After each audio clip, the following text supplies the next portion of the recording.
Radhe Radhe everyone.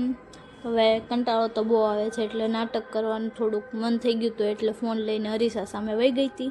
અને આજે બને છે તુરિયાનું શાક ને રોટલા, એટલે મોઢા તો લટકેલા હોવાના જ ઓફકોર્સ. અને મમ્મીના પપ્પા જોતા હતા ભજન, અને સવારમાં ઉઠી ગઈ હતી, રાતે ખાઈ પીને સૂઈ ગઈ હતી, ભજન સાંભળતી હતી. અને નાયા ધોયા વગરની હું ભજન સાંભળું છું, જો કે મને શરમ તો નથી જ આવતી શાયદ, આઈ થિંક નહીં જ એમાં. અને નાહી ધોઈને મારી ફ્રેન્ડ સાથે જવાનું હતું તો અમે ગયા હતા ત્યાં. અને મારી ફ્રેન્ડ મારી સાથે હોય અને નાટક ના થાય એવું તો બનવાનું જ નથી કોઈ દી, મતલબ જોઈ લો. અને અહીંયા લાઈન લાગી હતી કેમ કે આધાર કાર્ડના સુધારા વધારાનું હતું. અને એ બેન હવે ઠેઠ 10 વાગે તો એ આવે છે. સિરિયસલી સરકારી કામ બહુ ખતરનાક છે એમ.